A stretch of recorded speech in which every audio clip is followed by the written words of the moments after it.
আমি কিন্তু বিপ্লববাবু আমাদের প্রাক্তন মুখ্যমন্ত্রী, রাজ্যসভার সদস্য, তারপর আবার এমপি এখানে আসবে আমার জানা ছিল না। আজকে এই মঞ্চে উনি এসেছেন, আমি অত্যন্ত আনন্দিত। কিছু লোক আছে আপনি দেখবেন একটা কানেক্ট হয়, সব মানুষ কিন্তু সব মানুষের সাথে কানেক্ট হয় না। তো ওনার উপস্থিতি যখন হয়েছে, yesterday also, the day before yesterday, the same thing had happened in Promo Fest, Unity Promo Fest. I was not informed. কিন্তু আসার পরে এই যে একটা আমাদের হৃদ্যতাপূর্ণ কথাবার্তা হয়েছে, আমাদের যে পুরনো যে রিলেশন, এবং তার জন্য যে মেইন কারিগর রতননাথ মহোদয়, আমি দেখি সব বুঝি। আর আমাকে তো আমাদের প্রাক্তন মুখ্যমন্ত্রী বারবারই আমাকে এটা বলতেন যে চাণক্যই দেখো সব জায়গায় উনি। আমিও ওনাকে দেখেন কি করছে, সে প্রোমো ফেস্টের মধ্যেও দেখেন একটা আলাদা, সবাইকে ডান্স করাচ্ছে, নাচ করাচ্ছে ইত্যাদি। তো এটা আমাদের জন্য, আমরা অন্যান্য পার্টির মতো না বসে রইলাম, গম্ভীর হয়ে বসে রইলাম। দেখেছি কমিউনিস্টদের আগে দেখতাম, এখনও দেখি, এমন সব মনে হয় যেন সব তাত্ত্বিক নেতা। আমাদের তাত্ত্বিক নেতার দরকার নেই। আমরা সাধারণ মানুষ, সাধারণে বিশ্বাস করি, সাধারণভাবে চলার চেষ্টা করি। আমার তো মনে হয় কালকে যদি আমি বাজারের ব্যাগটা নিয়ে আমি যেতে পারতাম, সবচেয়ে খুশি মানুষ শুধু আমি হতাম।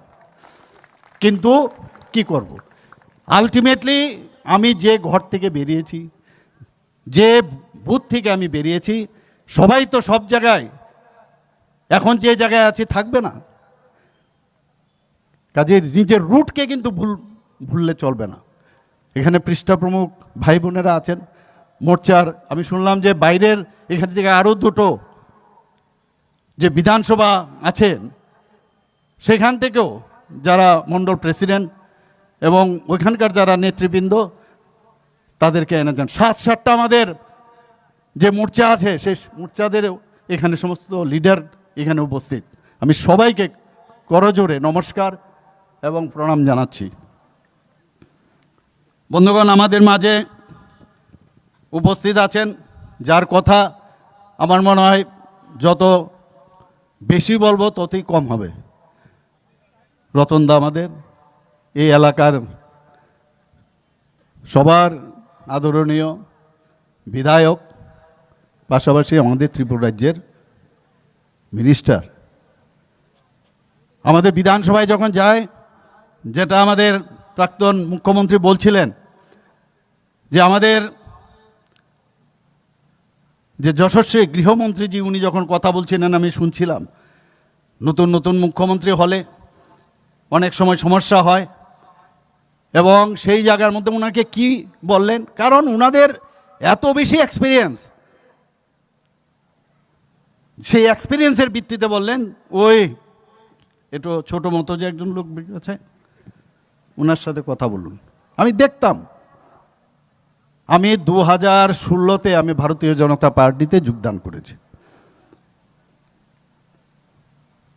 আমি যখন 2016-তে যোগদান করি তার আরও 8 মাস আগে হঠাৎ করে একটা টেলিফোন আসলো, বলে আমি ত্রিপুরা প্রদেশ বিজেপির সভাপতি বলছি। আরে বলুন, আমার নাম বিপ্লব দেব। আরে আর নাম বলতে হবে না, আমি দেখেছি আপনাকে মাঝে মাঝে, আমি যখন স্কুটারে করে যাই মেডিকেল কলেজে, গাড়ি করে যাই আপনাকে দেখি, কিন্তু আপনার সাথে পরিচয় নেই। আর আপনার যে পার্সোনালিটি এমনিতেই দেখতেই, কালকে মজাকের সাথে কথা বলছিলাম একটা বিষয়ে, সেটা আর এখানে বললাম না, পরশুদিন, যে এই ফিগার, এই পার্সোনালিটি যে খাতে রাখবেন, যে বাটিতে রাখবেন সেই রকমই হয়ে যায়।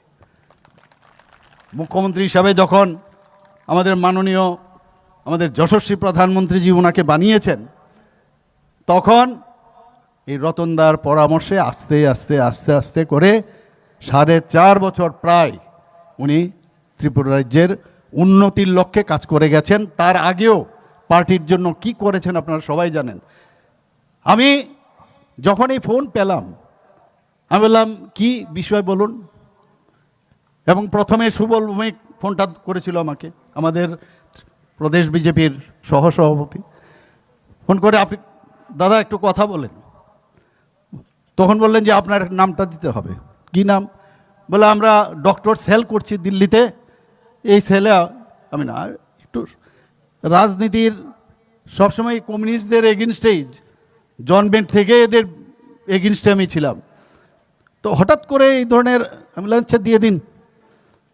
দেওয়ার পরে প্রথম ওনার সাথে আমার কথা হয় প্রায় 8 মাস আগে, 2016। একদিন কি জানি মনে হলো স্যাটারডে, আমার চেম্বারও বন্ধ, আমি আমাদের যে পার্টি অফিস, কেন্দ্রীয় আমাদের স্টেট অফিস, সেখানে আমি যাই। তখন সুনীলজিও বসেছিলেন ওনার সাথে। আমি আবার একটা কার্ড নিয়ে যাই, আমার যে ভিজিটিং কার্ড। আমি যখন ভিতরে ঢুকলাম, ওনাকে আমি দিলাম, মাই নেম ইজ ডক্টর মানিক শাহ। বলে আরে রাখেন রাখেন, আপনার এটা লাগতো না, আপনার আমি চিনি। সেখান থেকে শুরু। বলে কালকে আপনার জয়েন করতে হবে। তাই আমি বললাম তো আগের কি করলাম? 8 মাস আগে তো আপনি আমার নাম নিলেন, এখন করলেন কালকে জয়েন করতাম। না না এইসব হবে না, শুনলে তো নেই কালই জয়েন করনা। আমি বললাম কী করে জয়েন করি? আমি কিছু কিছু সামাজিক সংস্থার সাথে যুক্ত, এবং তারাও আমার উপরে নির্ভরশীল, অনেক সময় অনেক বিষয়ে পরামর্শ নেয়, এবং এগুলো অনেকটা নিউট্রাল সংগঠন। সেখানে আমি বললাম যে, উনি বললেন যে না আপনি কালকেই জয়েন করতে হবে। উনি কিন্তু এইভাবে একের পর এক লোককে টেনে টেনে টেনে টেনে পার্টিকে বড় করেছে, এবং এর মধ্যে আমিও একজন।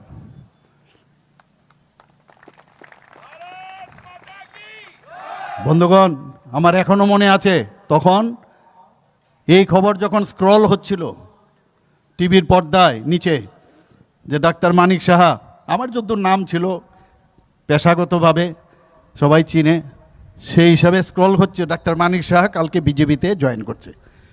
আর কথা নেই, যারা বিজেপিতে পরবর্তী সময়ে জয়েন করেছে সেখান থেকে আবার এখান থেকে আবার চলেও গেছে, ফোন আসছে বারবার, আরে আপনি এখানে জয়েন করবেন না, জয়েন করবেন না, আপনি শুনলাম এখন। আরে আমি বললাম কেন? আমি তো কথা দিয়ে দিয়েছি। বলে না না আপনাকে একটা বড় পোস্ট দেবো আপনাকে। আমি বললাম এতদিন মনে ছিল না, এতদিন মনে ছিল না। আর আমি যখন কথা দিয়েছি আমি কথার খেলাপ করব না। বলে আপনি বলুন আপনার মেয়ে আসবে কালকে এয়ারপোর্টে, সেখানে আপনি চলে যাবেন। আমি মিথ্যা কথা, আমার প্রাক্তন মুখ্যমন্ত্রী সেটা ভালো করে জানে, আমি মিথ্যা কথা বলি না কোনোদিন, নেভার।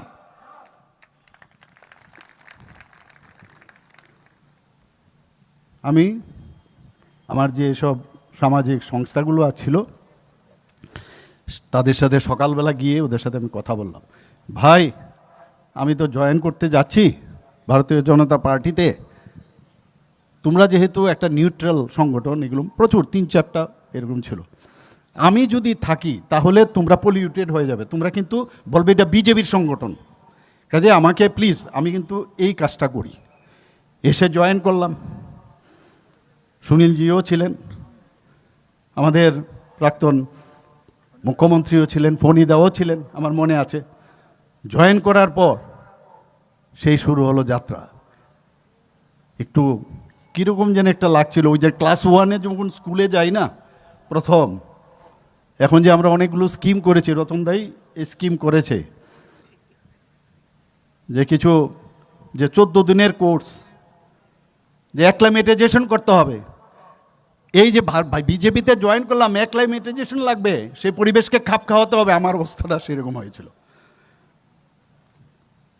তো সেই জায়গায় আজকে আমি 2016-তে আমার মনে আছে জয়েন করলাম,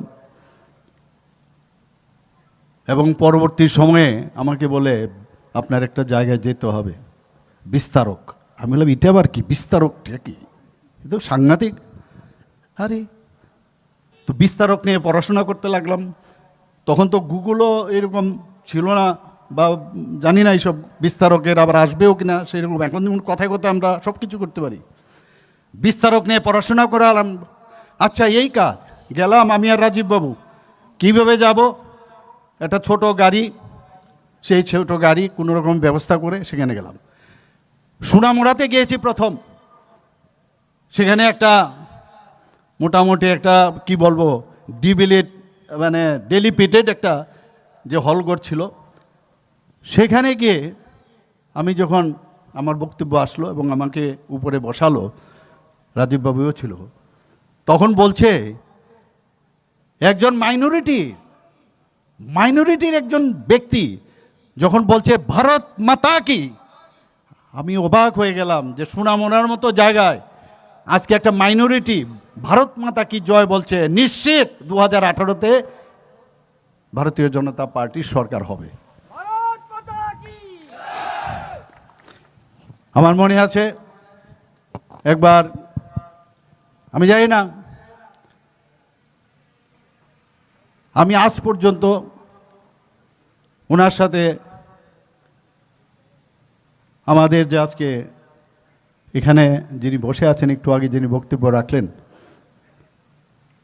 বর্তমানে আমাদের ওয়েস্টের এমপি এবং মাননীয় প্রাক্তন মুখ্যমন্ত্রী, খুব বিশ্বাস করতেন আমাকে। অনেক ঝড়ঝাপটা গেছে, একবার চক্রান্ত হয়েছে, বহু চক্রান্তের পর উনি যখন আমাকে দায়িত্ব দিলেন, প্রথমে একের পর এক আমি এই পৃষ্ঠা প্রমুখের ইনচার্জ আমাকে বানানো হয়েছিল এবং সেটা উনি করেছিলেন। আবার সমস্যা, পৃষ্ঠা প্রমুখের কি, আবার এটা কি, এগুলো না আমি তো শুনিনি। পৃষ্ঠা প্রমুখ, পেজ প্রমুখ, পান্না প্রমুখ মুখস্থ করে ফেললাম। আর আমার একবার দেখলেই অনেক কিছু মন থাকে, যেহেতু জানি না ব্রেনের কি অবস্থা, সমস্ত জায়গায় যেতাম। আর ওনার একটা সমস্যা কি, আমি সমস্যাই বলবো, যে উনি মনিটরিং করতে থাকে, হঠাৎ করে একটা ফোন আসে, আর উনি আমাকে কিন্তু সবসময় মানিকবাবু বা ডাক্তারবাবু সম্বোধন করে, আজকের দিনও কোনোদিন মুখ্যমন্ত্রী বলিনি। আর আমিও ওই চুলকাইয়া কেমন আছেন, ভালো আছেননি, আজ পর্যন্ত ওনার নামও নেই না, কারণ বয়সে উনি আমার থেকে অনেক কম, যে কারণে মুখ্যমন্ত্রী কই নাই। এখনও কিন্তু আমি কেমন আছেন, ভালো আছেননি এইভাবে কইয়া কিন্তু আমরা সম্পর্ক চলছে, কারণ আমাদের সংস্কারই এরকম, অনেক ছোট বয়সে আমার থেকে। তো এই যে রিলেশন, সেই রিলেশন আমরা কিন্তু, যখন আমাকে বলল যে আপনি তো এই আমাদের যে মেম্বারশিপ ড্রাইভের ইনচার্জ আপনার হতে হবে, আমি বললাম আবার মেম্বারশিপ ড্রাইভ, পৃষ্ঠা প্রমুখ তো সারলো, আবার মেম্বারশিপ ড্রাইভ। আমি জানি না এখানে অনেকে হয়তো বা আমার ওই মেম্বারশিপ ড্রাইভের সময় আপনারা অনেকেই হয়তো যুক্ত হয়েছিলেন। এটা কি আবার, আমি তো যখন উনি স্টেজে বসেছিলেন, সাথে কেন্দ্রীয় নেতৃত্বও ছিলেন, অনেকে ছিলেন, আমাকে উনি জিজ্ঞেস করছেন, মানিকবাবু আপনার টার্গেট কতজন মেম্বার বানাবেন? আমার ABCD কোনো খবর নাই, আমি জানি না। আমি বললাম 3 লাখ। বললাম 3 লাখ বানিয়ে দেবেন?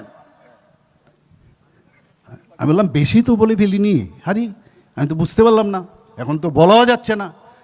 তারপর যা হয় আমাদের তৎকালীন সময়ের সমস্যা, 1,20,000 মাত্র আমি খুঁজে টুজে পেয়েছি, আমাদের পুরনো অফলাইন আর অনলাইনের সেই 1,24,000।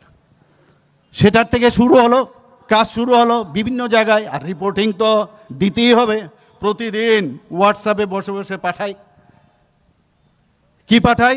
যে আজকে এমুক জায়গায় এতটা মেম্বারশিপ হয়েছে। এমনিতেই কিন্তু ত্রিপুরাতে 2018-তে এমনিতেই কিন্তু মাননীয় প্রধানমন্ত্রীজির যে আশীর্বাদ, আমাদের যাকে রাজনীতির চাণক্য বলা হয়, এখানে চাণক্য আমাদের এখানে ত্রিপুরা রাজ্যের তৎকালীন সময়ে সভাপতি ছিলেন, সর্বভারতীয় সভাপতি আমাদের যশস্বী গৃহমন্ত্রী, এবং উনার যে কর্মকৌশলতা, উনি যেভাবে চিন্তাভাবনা করেছেন, তবে গিয়ে কিন্তু আজকে ভারতীয় জনতা পার্টির সাংগঠনিকভাবে এত শক্তিশালী হয়েছে, সেটা বলার অপেক্ষা রাখে না। কত বানিয়েছিলাম? 7 লক্ষ, 7 লাখ, 6 লাখ সামথিং, অ্যাবাউট 7 লাখ পৃষ্ঠা প্রমুখ আমি তখন বানিয়েছিলাম। এখন আমাদের এখানে উপস্থিত আছে ভগবান দাস, সাধারণ সম্পাদক, উনি তখন আবার এবার উনাকে ইনচার্জ করা হয়েছে।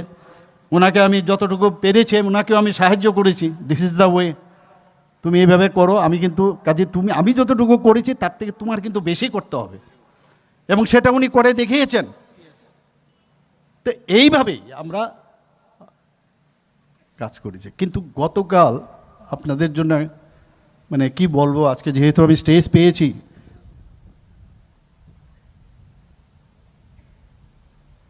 গতকাল একটা সিনেমা দেখছিলাম, একটু রাতই হয়ে গেল। আমি সাধারণত সিনেমা টিনেমা কিন্তু দেখি না, কিন্তু জালিনওয়ালাবাগ আমি জানি না আপনারা দেখেছেন কিনা। দেখেছেন কেউ? দেখবেন বইটা। হঠাৎ করে কি ব্যাপার, সেই কাহিনী আপনারা সবাই জানেন, কিভাবে নির্মমভাবে হত্যা করেছে, কিভাবে জেনারেল ডায়াস কিভাবে খুন করেছে সব জানে। সেই জায়গায় এটাকে ঢাকার জন্য এই ব্রিটিশেরই একজন অ্যাডভোকেট ছিল সে, এবং রোল মানে সেখানে আমাদের বিশিষ্ট যারা হিরোরা আছেন সেখানে রোল সেটা করেছেন। সে ব্রিটিশকে বাঁচানোর জন্য এতদিন ধরে নানা রকম, এবং তার জীবনে কোনো কেস সে হারেনি। তারপর যখন এই বিষয়ে যখন আস্তে আস্তে আস্তে করে উনার একজন যিনি লিডার ছিলেন, সেই লিডার যখন পানিশমেন্ট হলো উনার কারণে, উনি খালি যাওয়ার সময় বলেছেন একদিন তুম সমঝোগে, किस लिए तुम मुझे ये कारागार में भेज रहे हो ना, ये तुमको आने वाले दिन समझेगा। আর কি হলো আজকে আমি পুরোটা বলার দরকার নেই। কিছুদিন বাদে যখন উনি জানলেন